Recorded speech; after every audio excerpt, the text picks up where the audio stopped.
19h45, la barrière Info Soir, messieurs, dames, bonsoir et bienvenue à cette nouvelle session d'information du jeudi 4 août 2022. Affaire héritage, Maman Abou, qui pullule les réseaux sociaux, a mené l'avocat de la famille à animer un point de presse ce matin à son cabinet. Il s'agit pour Maître Souley Oumarou d'apporter sa version des faits. Je vous propose de suivre un extrait avant de le retrouver en partie magazine. Ce dossier est arrivé sur la place publique à l'initiative de l'ancienne épouse de Maman Abou, Dame Tamou Kini, qui a décidé, pris une affaire qui est en justice, qui a été portée devant les tribunaux à sa demande. Nous sommes venus seulement devant les tribunaux pour nous défendre. Et où elle met en cause l'intégrité morale de Jeanne Abou, qui a été nommée de façon consensuelle comme mandataire de la succession de son propre frère. En résumé, et pour rappeler, Maman Abou a épousé Dame Kini, Tamou Kini, en 2010. Il avait 62 ans, elle avait 23 ans. Et auparavant, il avait eu d'autres épouses pendant 31 ans, avec lesquelles, malgré toutes les tentatives du monde, il n'a pas pu avoir d'enfants. Elle, de 2010 à 2012, s'est offert, ou a offert à Maman Abou, 2 ans, 2 jumeaux. Allons tout droit. En 2012, dans l'affaire que vous avez appelée vous-même l'affaire des bébés importés, tout Niamey disait que les enfants de Maman Abou ne sont pas les enfants de Maman Abou. Tout Niamey. Et aujourd'hui, je vous dis, Niamey a raison. Les enfants de Tamou ne sont pas les enfants de Maman Abou. Nous avons la preuve définitive. On ne fera pas de débat ici. Mais nous avons le dossier médical. Et de Dame Tamou et le dossier de Maman Abou. Et voilà même comment le problème s'est posé. Lorsque Abou est décédé, Maman Abou est décédé, tous ses frères et sœurs ont contesté la paternité des enfants. Pour dire, cet enfant-là, tout le monde savait, la famille en parlait, ce ne sont pas ses enfants. Et ils l'ont dit à Maman même. À son décès, le général Abou, qu'elle attaque aujourd'hui, c'est lui qui l'a défendu contre ses frères et sœurs. C'est lui qui a dit, au stade où nous en sommes, nous n'avons pas de preuves que ce n'est pas les enfants de maman, même si on le pense. Mais on n'a pas de preuves. On est obligé de travailler avec les papiers que nous avons maintenant. Et ce que notre frère. Donc, c'était ça le problème. Et il a dit, à l'État, c'est elle la mère des enfants. Et c'est les enfants de maman jusqu'à ce que vous décidez autrement. Les autres frères n'étaient pas encore d'accord. Ils se sont portés chez le président Hamid Al-Gabit. C'est lui qui a calmé le jeu. Donc c'est Maman Abou qui l'attaque aujourd'hui. Pardon, le général Abou, c'est lui qui l'a protégé. Et il a voulu l'accompagner. Et la décision familiale, c'est de protéger la gestion des biens jusqu'à la majorité des enfants. Tout le système que Maman Abou a installé, le même système est actuellement en place. Le général se contacte d'administrer. Pour faire telle dépense, oui. Pour faire telle, oui, c'est lui qui encadre. Mais la gestion des entreprises, les autres écoles de primaire, c'est ce que Maman Abou lui-même a installé. Rien n'a bougé. Et, devant le jour où nous a convoqués, le général Abou a comparu pour dire qu'il va s'expliquer et il est prêt à fournir les preuves de sa gestion. Le juge ne l'a pas écouté, d'où de multiples incidents entre le juge et nous, entre le juge et le général. Et on a dit, on n'est pas d'accord, on a fait appel après ce qui s'est passé. Voilà maintenant, un autre juge a dit que à l'État, le mandataire c'est encore Abou, le général Abou. C'est à partir de cette décision qu'on a vu toute une bataille, une batterie d'interventions qui sont en train de remettre en cause et la mémoire du défunt et le général Abou qui l'a aidé à avoir cette position. Rendez-vous donc en partie magazine pour suivre l'intégralité de ce point de presse.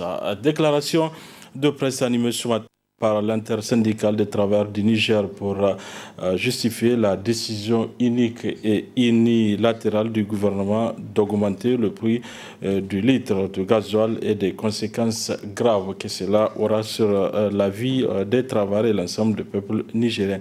C'était en présence de plusieurs syndicats de travailleurs au siège de l'USTN.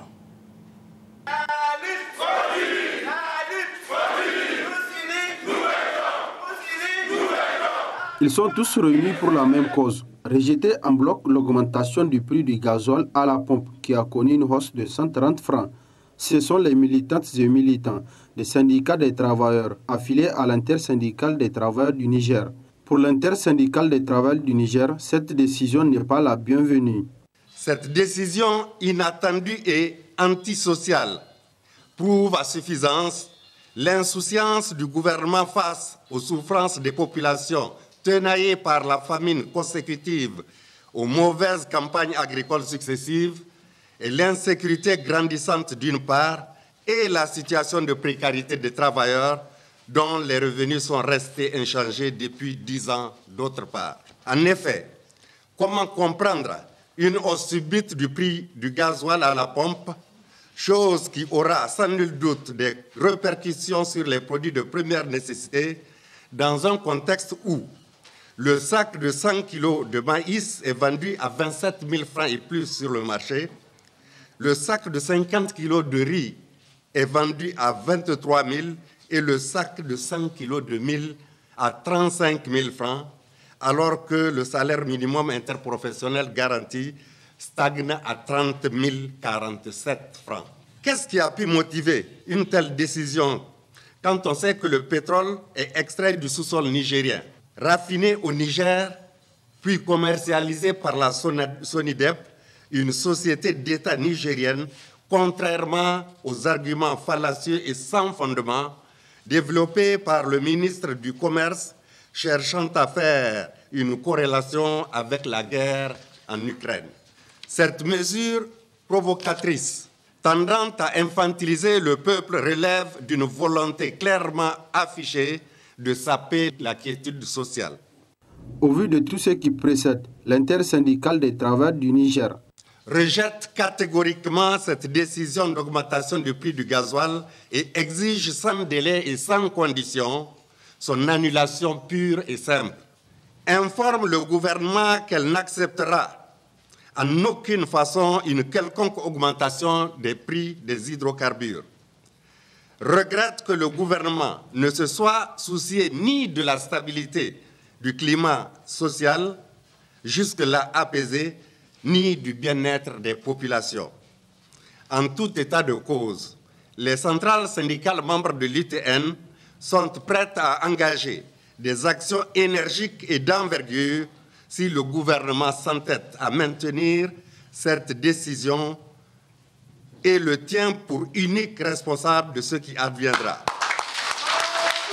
L'intersyndicale des travailleurs du Niger rassure les travailleurs nigériens et au-delà l'ensemble des citoyens de sa détermination à faire échec à toute velléité de précarisation de la population, déjà meurtrie par les affres de la cherté de la vie. 62 ans d'indépendance pour le Niger, une indépendance qui pour certains Nigériens est un mythe. À ce propos, suivons leur réaction. Ça me dérange trop quand on nous parle d'indépendance au Niger. Bon, peut-être qu'ils ont leur façon de qualifier ces mots indépendants. En tout cas, moi, je ne me sens pas dans un pays indépendant. Du moment où toujours notre pays colonisateur a toujours son emprise sur notre pays. Sinon, comment comprenons-nous à ce qu'on nous dise que le Niger a plus de 60 ans d'indépendance? Mais écoute, ils essayent de jouer, ou bien nous sommes dans une situation de récré ou quoi. Parce que moi, je ne me sens pas dans un pays d'indépendance. Et pour moi, en un mot, le Niger n'est pas un pays indépendant.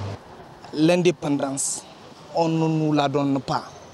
On doit la chercher, on doit l'imposer parce qu'on l'a dit, la liberté, personne ne peut libérer personne. Chacun se libère soi-même. Donc, c'est un travail de fond que nous devons faire. Nous devons faire pour nous libérer de façon libre, de façon générale et de façon indépendante.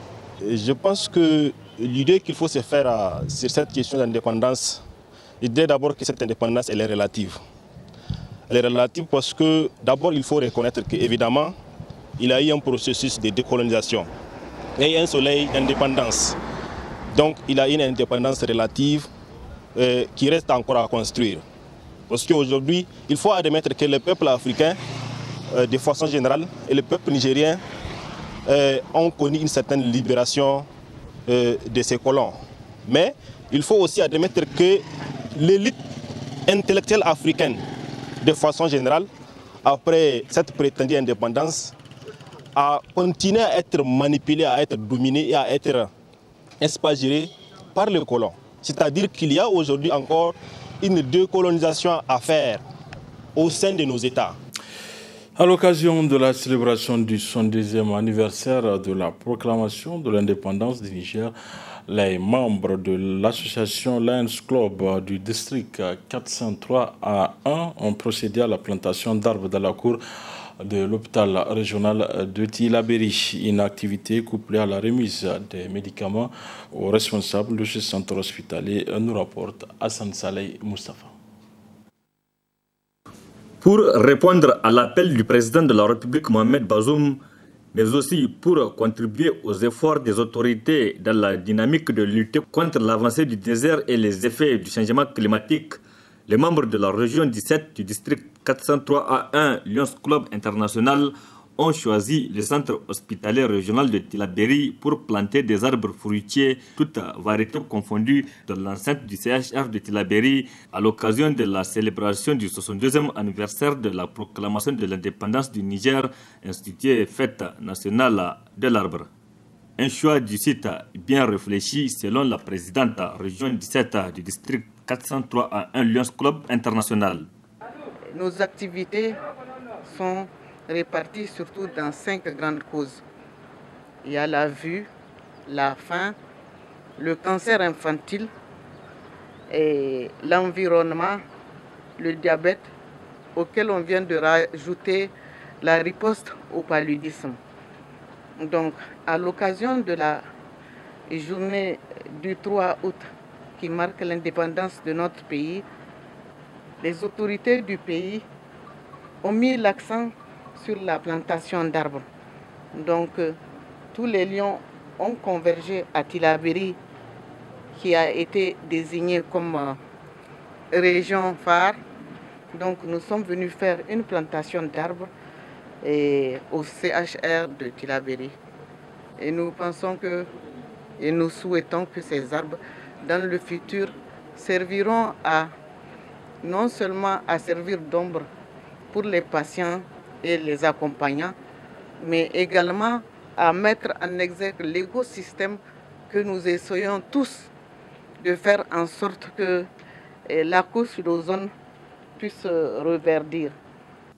En plus de ces pieds d'arbres plantés, cette association a mis à la disposition de l'hôpital régional de Tillabéri un lot important de produits pharmaceutiques pour soutenir le centre hospitalier régional dans la prise en charge des malades.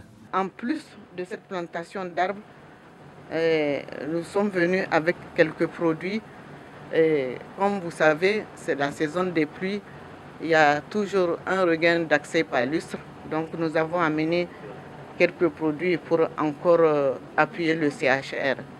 Le premier responsable s'est réjoui de ce geste de la région 17 district 403 à 1 Lions Club International.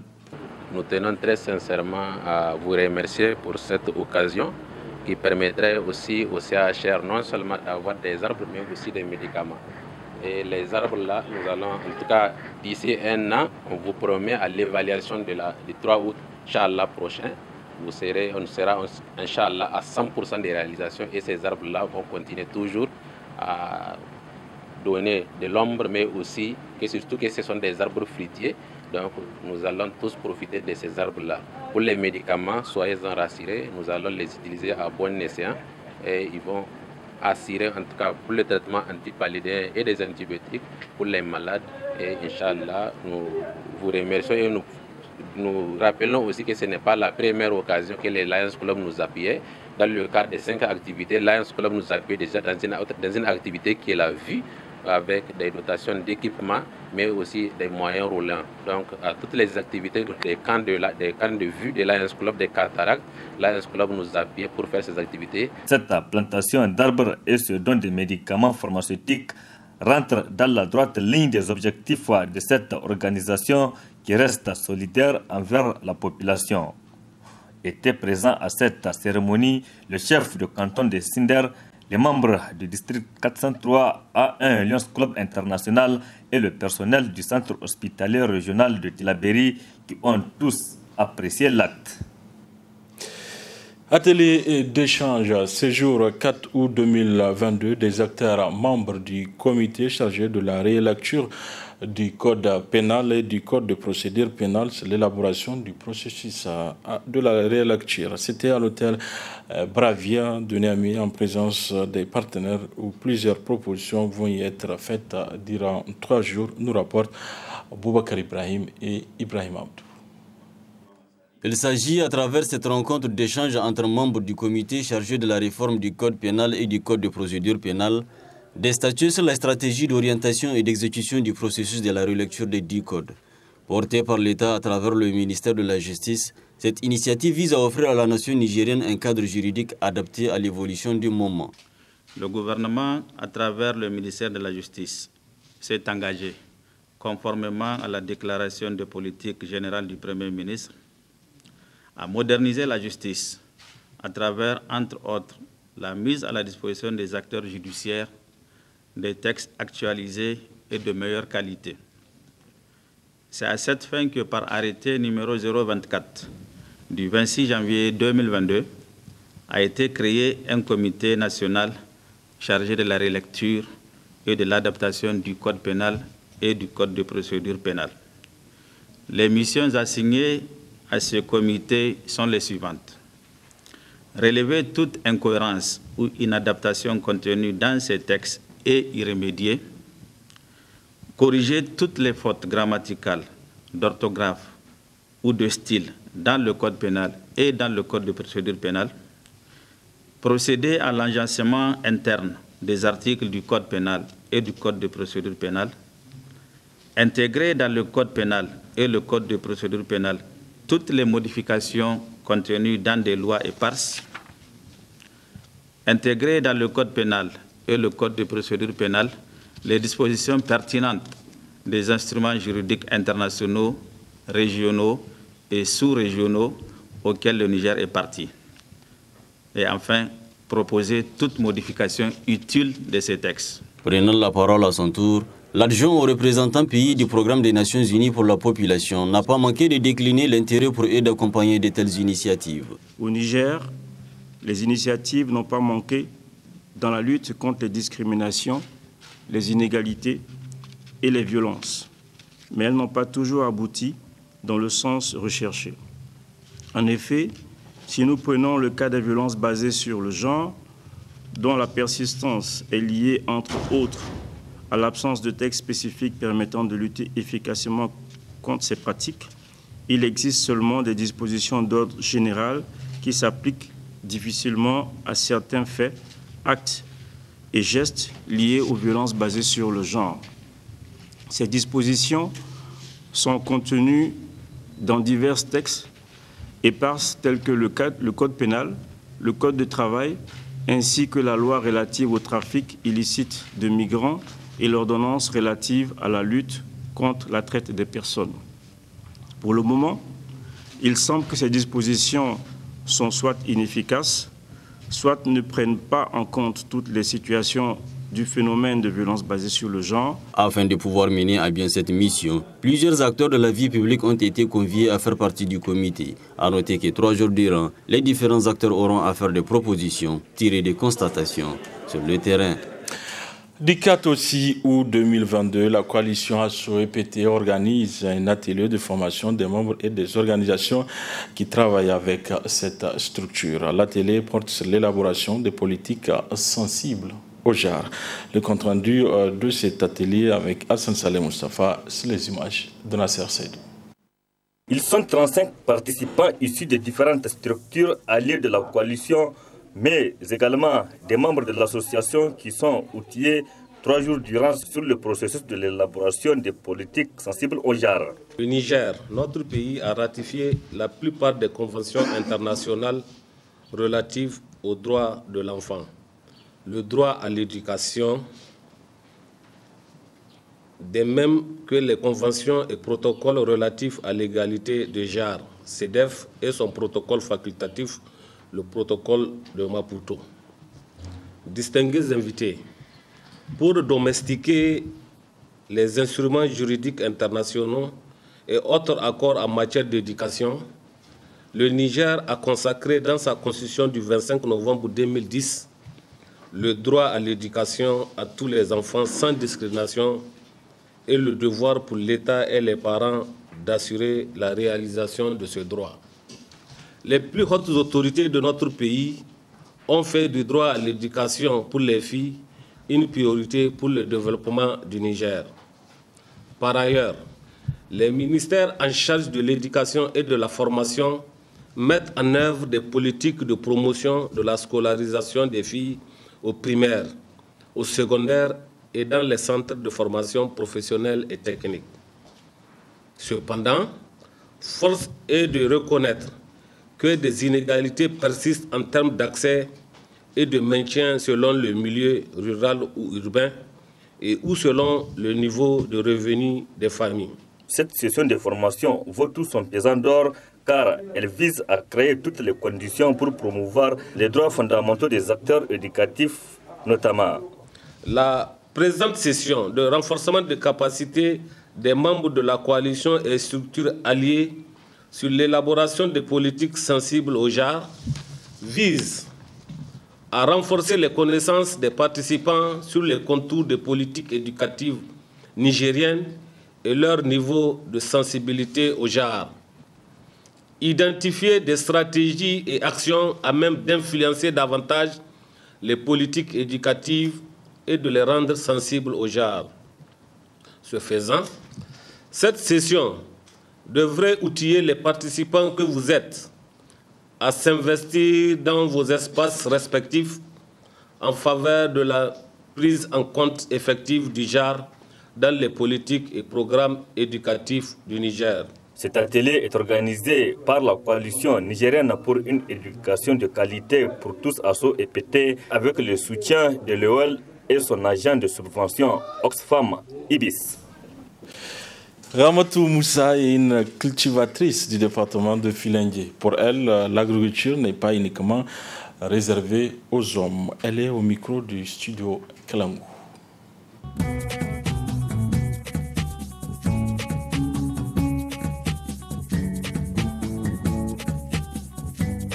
Muna noma wallahi. Noma kuma muna samun amfani tunda kana noma ka samu hatsi ka samu wake. Yaran ka ba su gani da wani. Ni ina da iyali mai gida na yar su ni ko ina noma mu da yara na mu samu abin da muka ci. Wake ni ka sa da hatsi. Ci kai wake ana samu alhamdulillah in ba bare da an kai karamcin ruwa ba. Muna samun wake wallahi bakin da dai gurgudu tun da ni ina yi wake ba sai da ni kai ba. Ina samun wani bi sai ruwa faɗo ma muna ci da ni da iyali. A ba mu da wata matsala cikin noma matsala guda ta dai in babu ruwa kai matsala na. Tun da in babu ruwa abu ko ya ɗauko yi in babu ruwa shi yasa bara ba a samu komi. Muna samun matsalolin bisashe tunda muna ini kora har dai in wake yayi sai mu ini gona har kusan mangarba nan mu ta gida. Ba maza ɗaya na gari ba kai ko mata suna yi tunda saboda ka samu amfani da kanka. Ka samu wake in lokaci yayi baka dibin wani shi baka dibin ka tai gonar wani ka amsa sai kakin ka tai wani shi baka ka samu gonar ka ci. Burin mu dai mu samu abin gashi ruwa da noma mu ta noma mu samu ruwa in akwai ruwa da lahiya noma bai da wuya kana samun bakin amfaninka.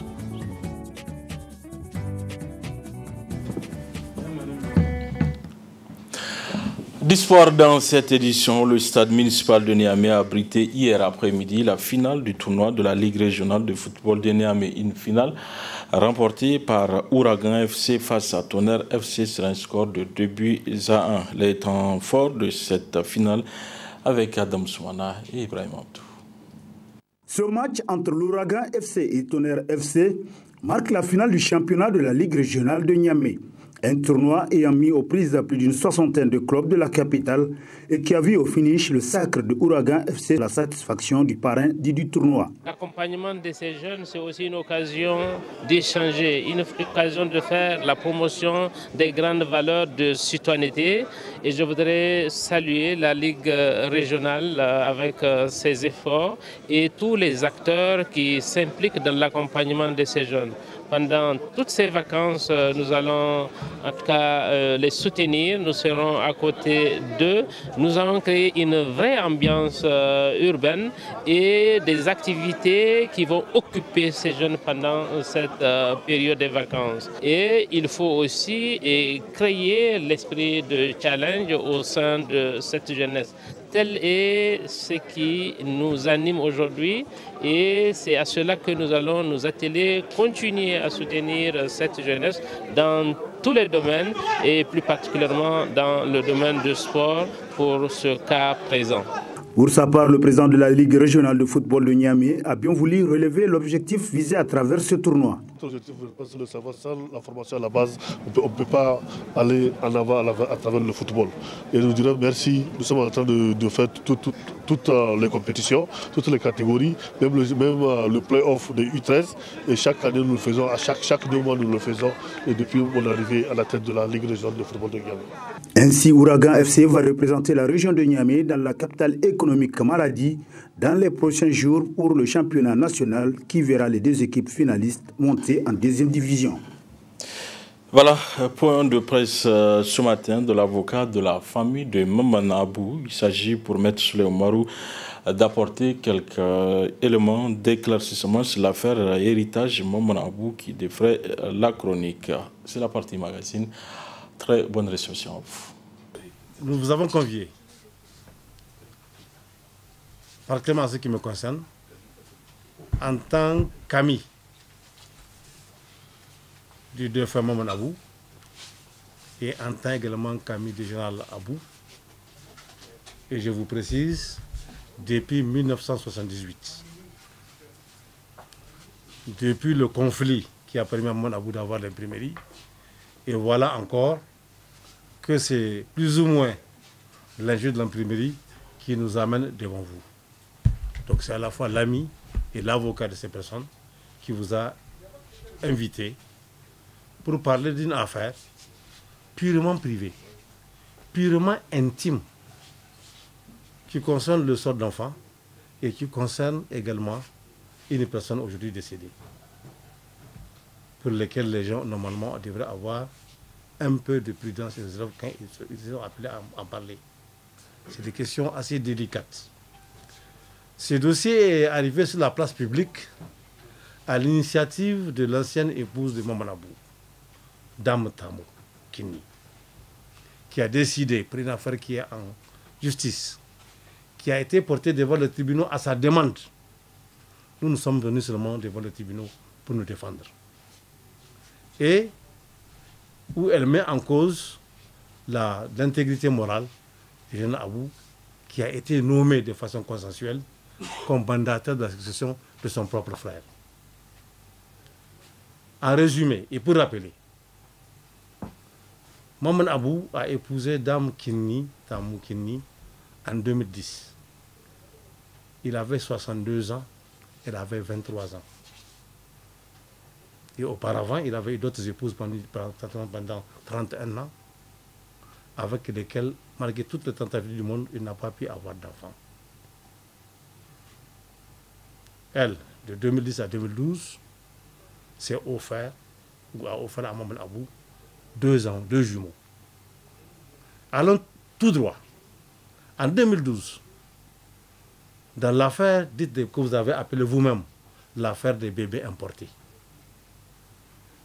tout Niamey disait que les enfants de Maman Abou ne sont pas les enfants de Maman Abou. Tout Niamey. Et aujourd'hui, je vous dis, Niamey a raison. Les enfants de Tamou ne sont pas les enfants de Maman Abou. Nous avons la preuve définitive. On ne fera pas le débat ici.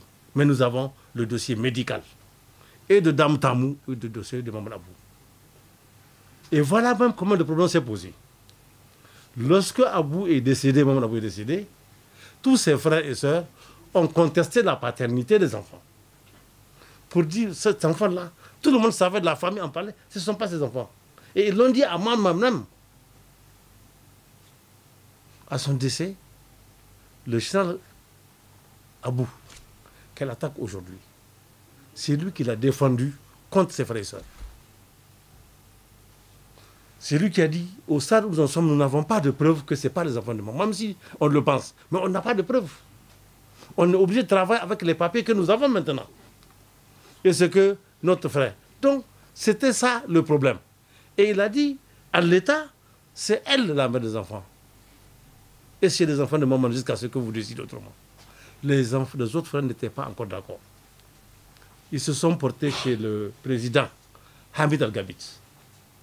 C'est lui qui a calmé le jeu. Et c'est ainsi que les gens ont décidé. D'après la coutume touareg, les enfants de cet âge-là, en 2020, devraient être entre les mains de la famille du défunt. Surtout que Dame Tamo s'est remariée. Elle s'est remariée et elle a divorcé. Je vous dis qu'elle a laissé des enfants à l'âge de 6 mois à Maman Abou qui était en chaise roulante et qui était paralysée. À 6 mois, elle est partie pour lui dire qu'elle ne peut pas rester avec elle le légume parce qu'il ne peut même pas la satisfaire au lit. Elle est partie se remarier avec quelqu'un qui a l'habitude de fréquenter la maison. Elle a eu un enfant, elle a divorcé, elle a remarié à une autre personne, elle a également divorcé. Et Dame Tamo, à l'heure actuelle, est célibataire. Donc, on lui a donné des enfants de 6 mois qu'elle est partie. Et si vous vous renseignez également, les enfants même qu'elle a eu avec les autres maris, demandez où ils sont aujourd'hui. Ils sont entre les mains de qui? Donc, c'est Maman Abou qui l'attaque aujourd'hui. Le général Abou, c'est lui qui l'a protégé. Et il a voulu l'accompagner. Et la décision familiale, c'est de protéger la gestion des biens jusqu'à la majorité des enfants. Tout le système que Maman Abou a installé de gestion, le même système est actuellement en place. Le général se contacte d'administrer. Pour faire telle dépense, oui. Pour faire telle, oui, c'est lui qui encadre. Mais la gestion des entreprises, les hôtels comme le Primerie, c'est ce que Maman Abou lui-même a installé. Rien n'a bougé. Et, devant le jour où nous a convoqués, le général Abou a comparu pour dire qu'il va s'expliquer et il est prêt à fournir les preuves de sa gestion. Le juge ne l'a pas écouté, d'où de multiples incidents entre le juge et nous, entre le juge et le général. Et on a dit, on n'est pas d'accord, on a fait appel après ce qui s'est passé. Voilà maintenant, un autre juge a dit que à l'État, le mandataire c'est encore Abou, le général Abou. C'est à partir de cette décision qu'on a vu toute une bataille, une batterie d'interventions qui sont en train de remettre en cause et la mémoire du défunt, et le général Abou qui l'a aidé à avoir cette position. Mais entre-temps, lorsqu'il a convoqué, les autres frères et sœurs du défunt, ils sont réveillés. Ils ont trouvé le dossier médical de Maman dans ses valises. Ils ont trouvé le dossier médical de la femme en question. Et écoutez-moi bien. Maman Abou est resté dans un hôpital, AVC, paralysé, au lit pendant 1 an. Et c'est pendant qu'il était paralysé au lit pendant 1 an que les enfants ont été conçus. Est-ce que vous imaginez quelqu'un qui faisait pendant 1 an en train de faire des bébés?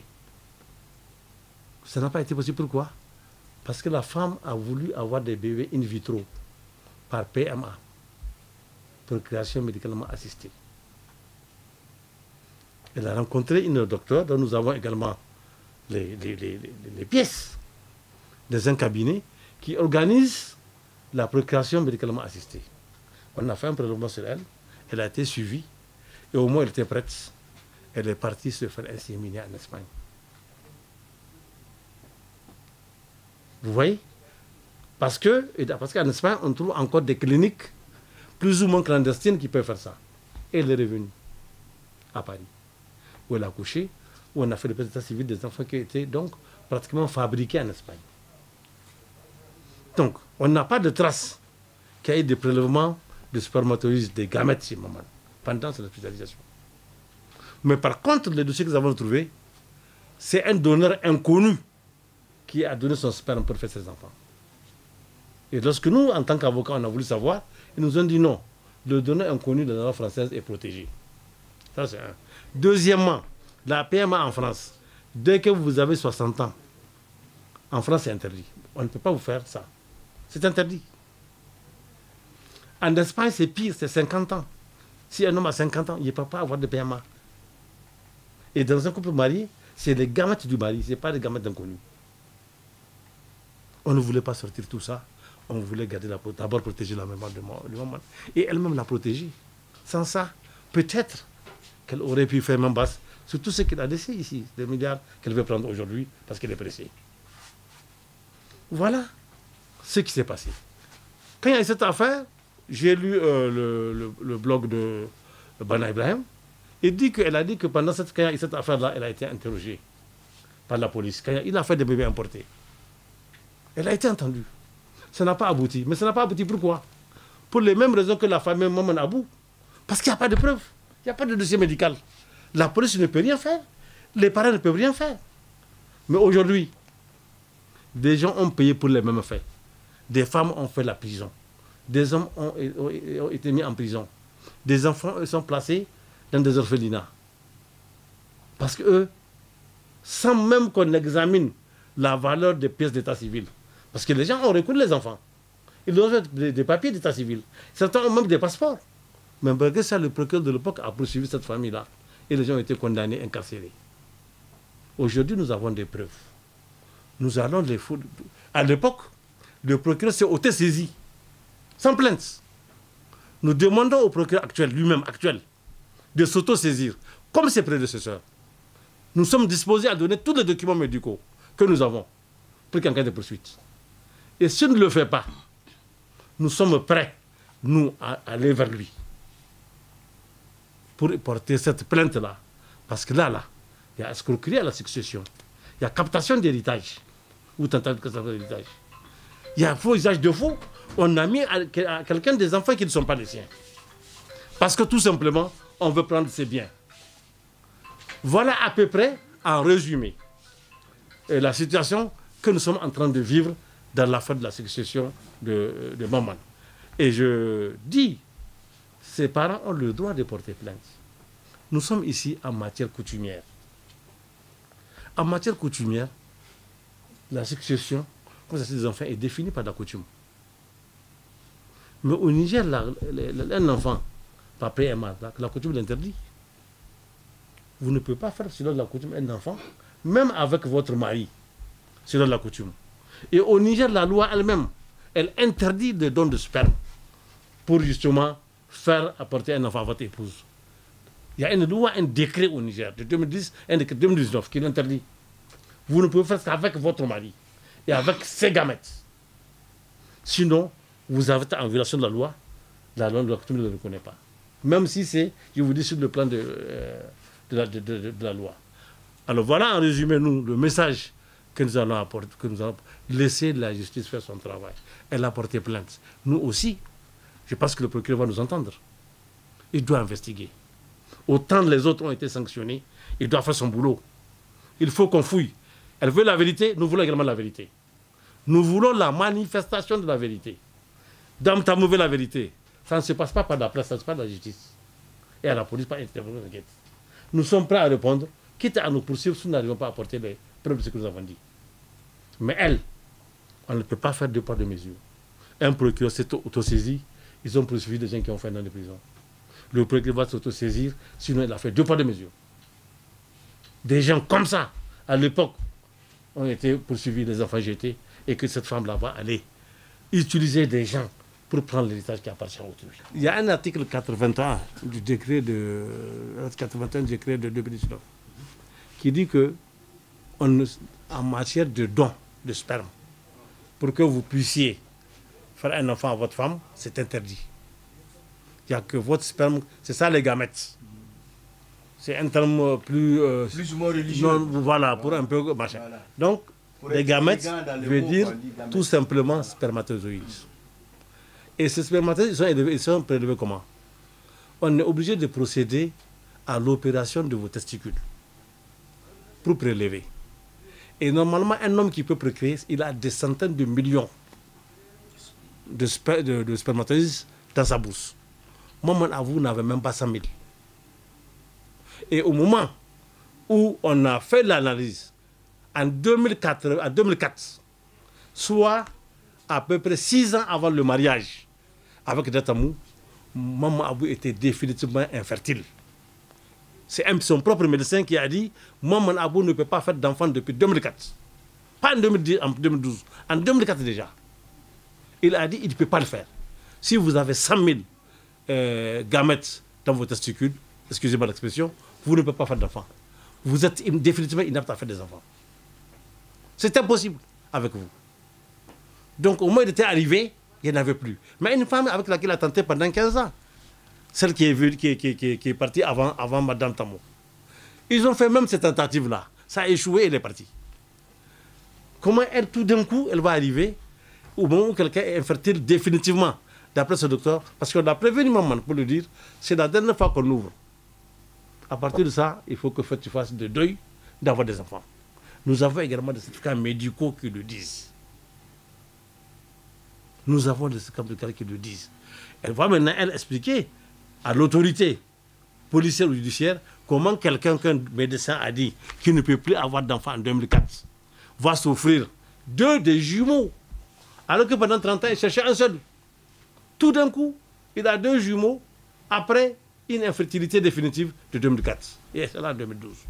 Donc ça aussi, c'est effectivement important à vous donner, parce que ce n'est pas possible. Médicalement, c'est impossible. Légalement, c'est interdit. Coutumièrement, c'est encore plus grave. Donc, quels que soient les cas de figure qu'on fait, ce n'est pas normal.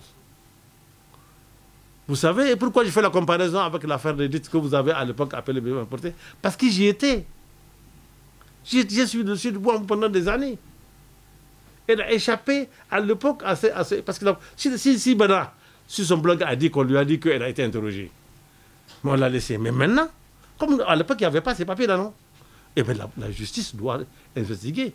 Vous n'allez pas taper, procureur, poursuivre des gens, les enfermer pendant des années de discrédité et laisser une dame qui, elle, parce qu'elle veut de l'argent, elle ne veut même pas d'argent, elle voulait des bébés.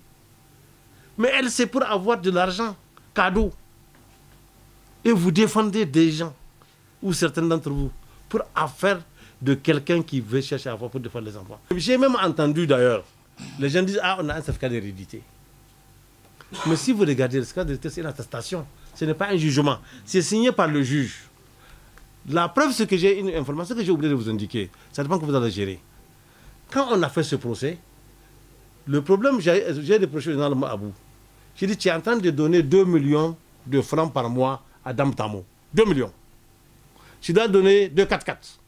Tu dois donner un cuisinier. Tu dois donner un chauffeur. Mais la justice n'attend le PV de conseil, il ne t'a pas de donner. Ça, tu vas le rembourser. Parce que cet argent-là, le juge n'a pas dit de donner à Dame Tamo 2 millions par mois. Avec tout ça là, tu payes la scolarité des enfants à la fontaine. On ne t'a pas dit de faire ça. Tu vas payer. Quand je lui ai dit ça, il a arrêté de payer. Qu'est-ce qu'il a fait?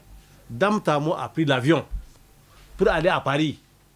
Elle voulait toucher l'argent au Crédit Mutuel de France. Sur le compte bloqué des enfants. Sur le compte bloqué. La banque nous a saisi pour nous dire, voilà, une dame est venue avec des actes de naissance de 2 enfants. Son passeport, n'est-ce pas, pour retirer l'argent sur un compte bloqué. Qu'est-ce qu'on fait? On a dit, mais c'est un séquestre. C'est de l'argent qu'on ne doit pas toucher. C'est pour les enfants jusqu'à la majorité. À l'époque même, on l'a fait parce que, tout simplement, le général Abou a voulu que ce soit ainsi jusqu'à ce qu'il y ait des éclaircissements. Donc cette bataille est dans la rue, malheureusement. Et elle va devant le tribunal. Une partie du tribunal, le pénal va arriver. Elle est partie, elle est revenue bredouille. Et qu'est-ce qu'elle a fait? Elle a fait d'autres choses. Et puis elle a dit, ah, vous allez voir ce que vous allez voir. On va chercher les journalistes. Et on a vu, c'est ce qui nous a amené en réaction à vouloir expliquer ce qu'on ne voulait pas expliquer.